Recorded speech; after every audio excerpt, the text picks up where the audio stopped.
Did right away, Felicia, and it's funny you said the Final Four because I thought of March Madness, which this could have been, and previous debates have been, but it was not. If you were looking for fireworks, insults, name calling, you did not get it tonight right from the outset. It was a different kind of debate. And again, it comes just 5 days before the all-important Florida primary. And so these people were trying to look presidential on stage tonight here at the University of Miami. Tonight, it was substance, it was issues, and it was appeals to conservative doctrine.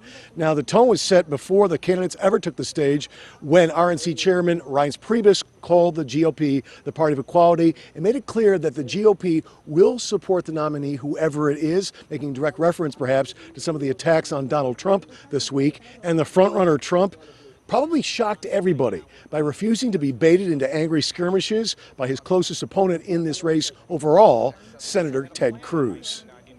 If you have a candidate who has been funding liberal Democrats and funding the Washington establishment, it's very hard to imagine how suddenly this candidate is going to take on Washington. We're all in this together. We're going to come up with solutions. We're going to find the answers to things. And so far, I cannot believe how civil it's been up here.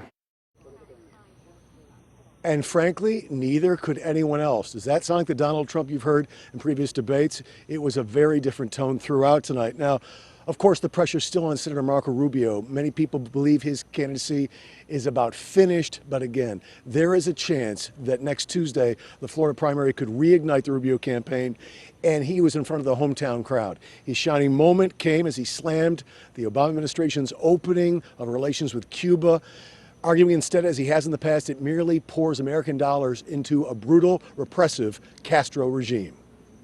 Cuba kicks out the Russians from Lourdes and kicks out this Chinese listening station in Behukal. Cuba stops helping North Korea invade UN sanctions. Cuba takes all of those fugitives of American justice, including that cop killer from New Jersey, and send her back to the United States and to jail where she belongs. And you know what?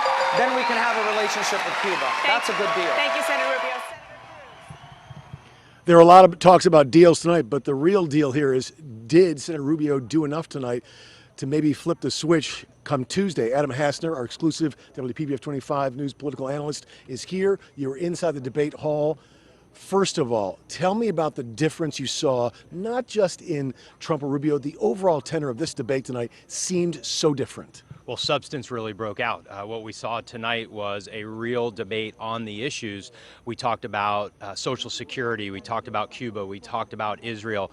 There was really a lot of policy debate being thrown around tonight, much different than the prior debates. Let me talk about contrast with the Democratic debates, because the argument's been made that they've talked about issues, whether you agree on their policies or not. They've talked about issues. Republicans have talked about personalities and who's bigger and who's badder and better. Not tonight. Do you think that this was an agreement made? Do you think there was some kind of message from Reince Priebus from the Republican National Committee to stick to real substance tonight? I don't think there was an agreement between the candidates, but I think every candidate came on stage knowing what they needed to do with only a couple of days left to go before the March 15th primaries. I think, to use the March Madness parlance that we talked about before, Trump, I think, tried to go into a little bit of a four-corner stall. He didn't engage with Ted Cruz or even with Marco Rubio as he had done in the past.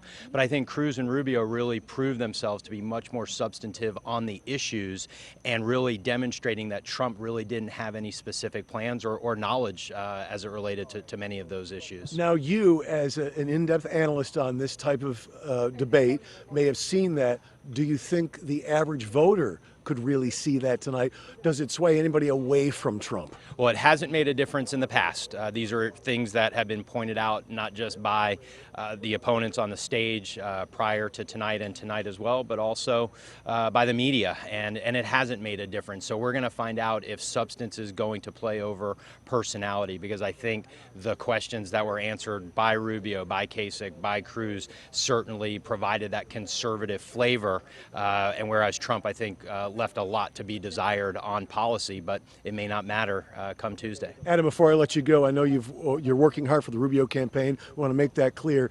Did Marco Rubio do everything he could do tonight to perhaps take the lead back? The latest poll from Washington Post shows that he's only 7 points behind Trump. If that poll's correct, this debate in the next few days could make a big difference in his campaign?